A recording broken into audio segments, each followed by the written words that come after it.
This program is rated PG. It contains themes and scenes which may not be suitable for very young audiences. Parental guidance is advised. Be advised that the views and opinions of the hosts and guests do not reflect those of the station.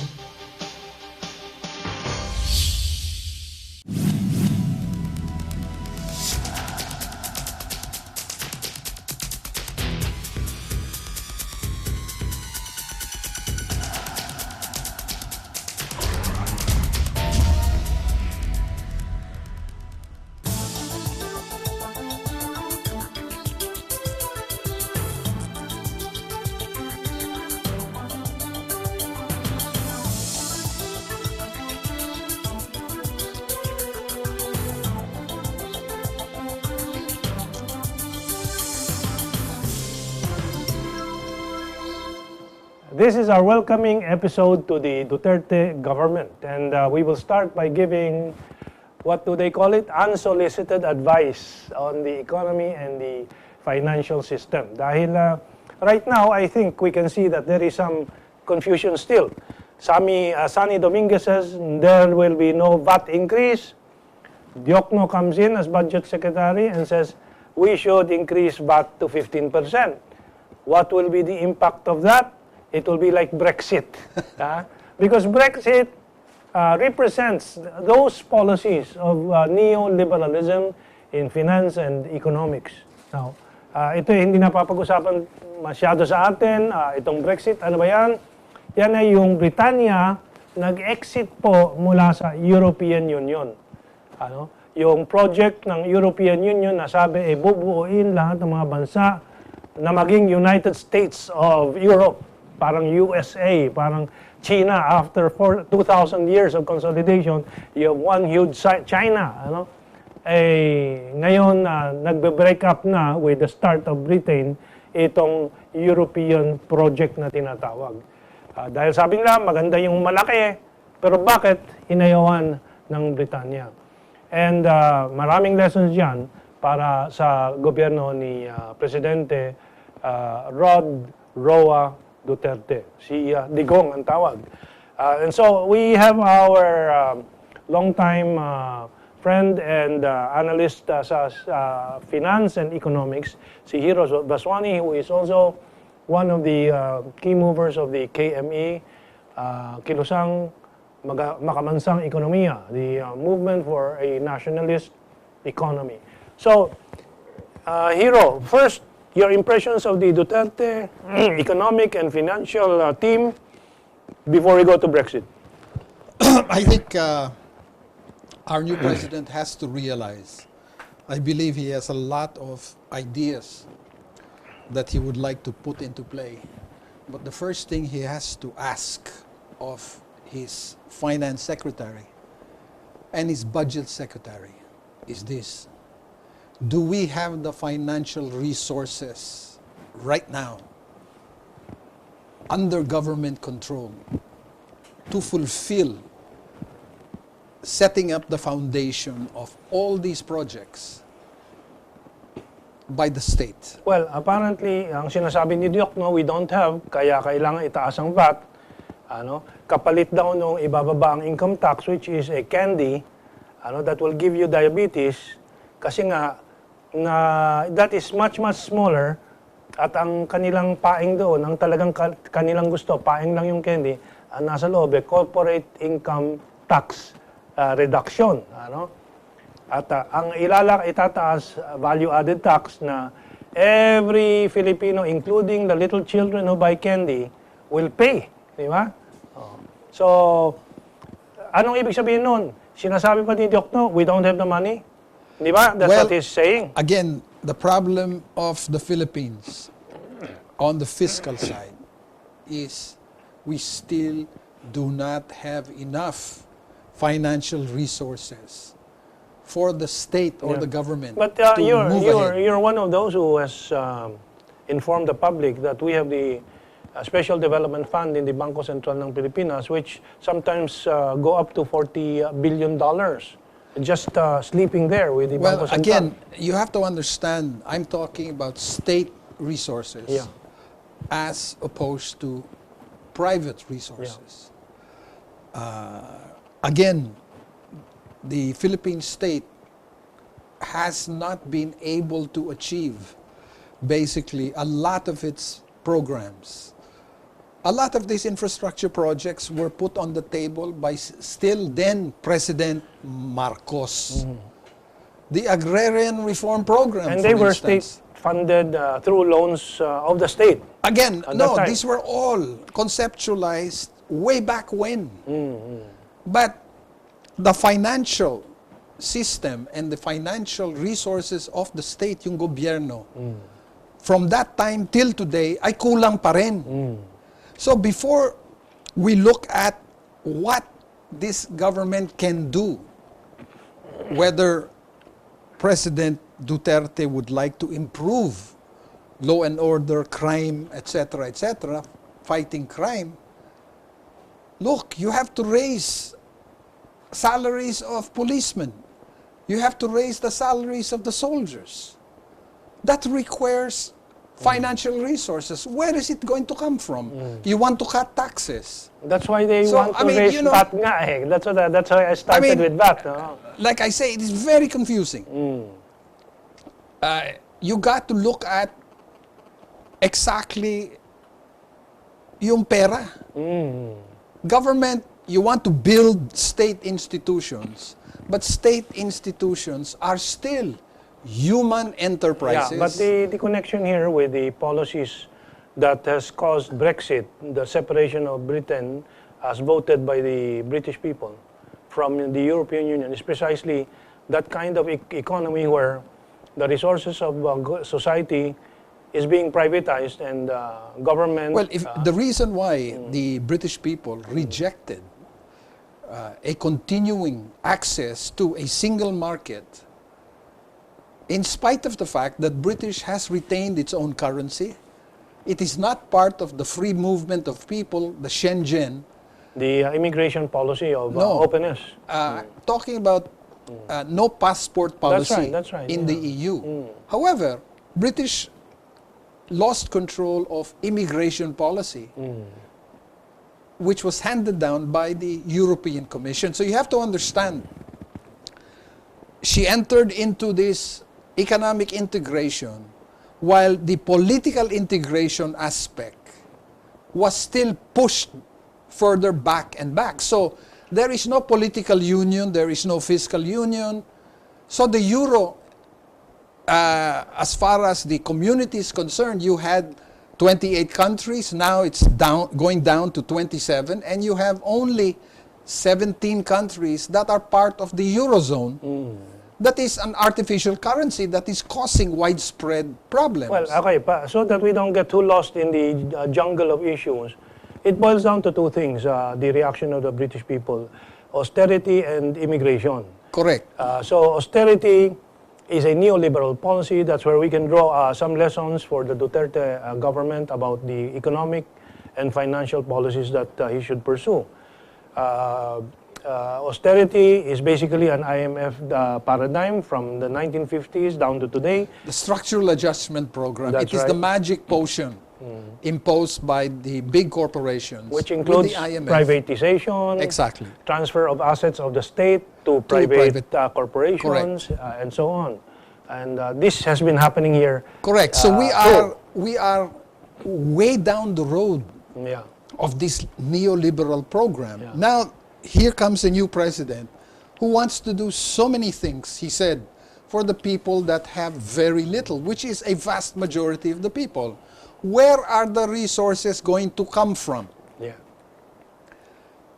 Well, the state, if we follow the state-centered economies and states development, China, for example, is the richest, most powerful institution in their society because it owns all the land. Likewise, in England, in principle, the Queen owns everything. It owns Canada, it owns Australia. Well, that is That is still in theory because it's in of the actual Magna practice. Carta that changed. No? Exactly. But our state does not own anything anymore. Electricity, water, transportation, All revenue-generating strategic services are transferred to Ayala, Pangilinan, Salim, and so on, and they're the ones raking it in and taking it out of the country. Di ba? So, essentially, what we have here is a business conglomerate run Yeah. economy. And not the state. The state has been weakened to such an extent, so I can understand the new president's drive to gain back control of the streets in communities, essentially to show the people that the state can at least solve the law and order problems at the basic community. So that's his thrust. Yeah. Well, another thrust of his is federalism, and I keep saying it is a long. It's going to be a long, drawn-out struggle. But also, I keep stressing that a presidential system, or federal parliamentary, presidential parliamentary, like Marcos's time, or like the French, these are forms of government. Correct. It is not the essence, and it is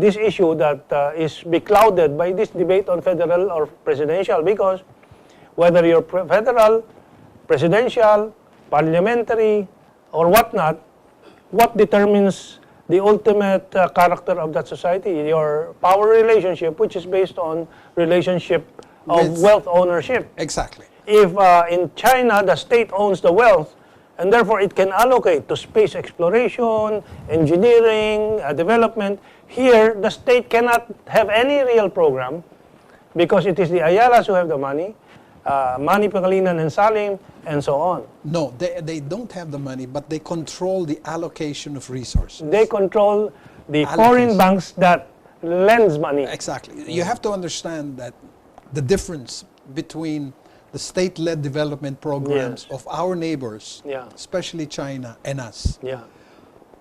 If our president would have said, I intend to bring back control of the powers of the state to create its own assets, meaning bring back the BSP under a state development program and do away with the private banking system and allow, let's say, the private banking system to only engage in investment banking, all of a sudden the state would be the allocator.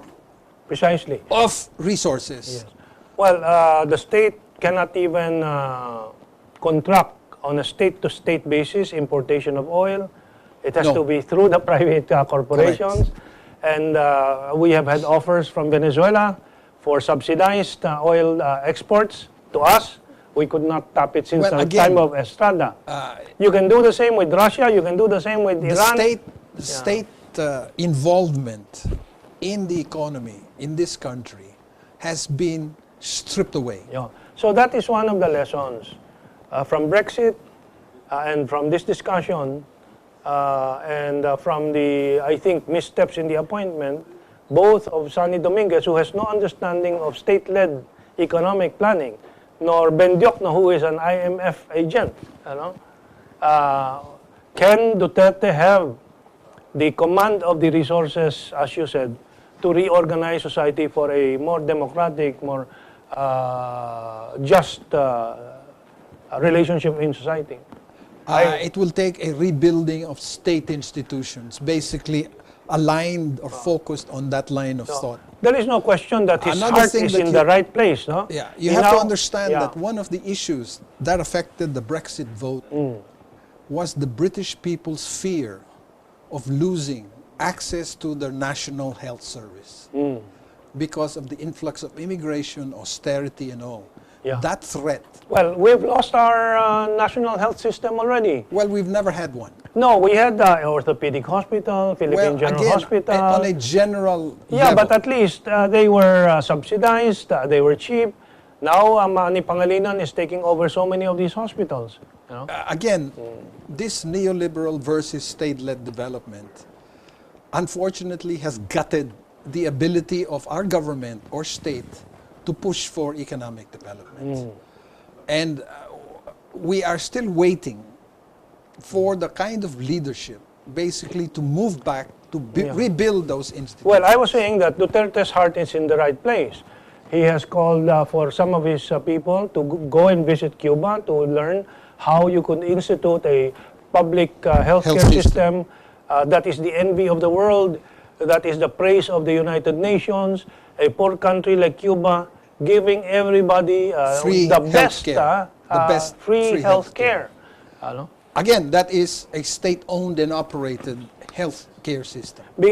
Cuba can do it because they collectivize the resources for health. Of course, you have to be scheduled. You cannot be here, like in the Philippines. If you have several millions, you go to your suite in the hospital anytime. Well, again, you have to understand, But if you're poor, you just die. it comes to the belief system. Health, education, welfare, and even public utilities are considered part of the public goods. And that means that the state must have a say or be the allocator of resources to make sure these common goods or public goods are put forth, because no market system will survive unless these common goods are in place. Well, obviously, Duterte is focusing on crime because it is something that is not too expensive to improve. How much is the cost of one 45 bullet? Well, Yeah, you sold one drug pusher per bullet, and that's not too much. That won't run into hundreds of millions of pesos. Diba? well, against using fear and the power of police force. Yeah, so I think Essentially, low-hanging fruit as far as the communities are I think concerned. the standard should for our discussion is public services. Exactly. For example, in our second part, we'll be talking about transportation, mass transportation. You cannot solve the mass transportation problem in Metro Manila Or without, anywhere else in the country. without major investment. And that, again, you go up to the financial system, fiscal policy, monetary I'll tell you policy. what's happening. Ayala and San Miguel has already sold their automatic ticketing machines for the MRT. I take the MRT regularly. You don't. I do. You do also. When I have to go to Quezon City. So that's wonderful. But when you try to climb up to the second level or third level, escalators are not working because that is not a profit center for them. You sweat it out, but when it comes to making money from the automatic machines, Andyan yun. You have si to Ayala understand. kumikita na. Ano? Again, public service, public goods. Has much. And again, this is the lesson from Brexit. After 30 years and 40 years, maybe even more, of Margaret Thatcher's policy and Ronald Reagan's policy, which is really the essence of the neoliberal economic and financial policy, they are frustrated and they're disgusted. But you know, there's a big problem in England. Yeah. A lot of the people who voted to leave don't know the real reasons why they are in that position. Yeah, but they know it deep down in their heart. Something is wrong. Exactly. And They when have they hear lost stories, access. if they hear stories of 40 years ago, 50 years ago, their healthcare system is good, transportation was cheap, and so on and so forth. They now, like Marcos also today here in the Philippines, people recall it with nostalgia. Ano? Well, that was a simpler time then, maybe. Yeah, but this is totally different. The lesson there is the public welfare system, and that is in Britain. They have seen that deteriorate because of this privatization, this neoliberal Again, policy. this is a major event in the financial markets going forward. How this will be addressed by the European Union, the Eurozone, will affect us longer term. In the short But term, our trade and exports. no, I'm talking from, about no. the financial system. Today, we are sitting in a nice position.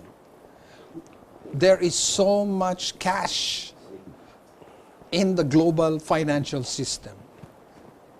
My God, in Japan and in Germany and in other countries in Europe, banks and rich people are paying banks To keep hold their their money. money, to keep their money. No, negative interest rates.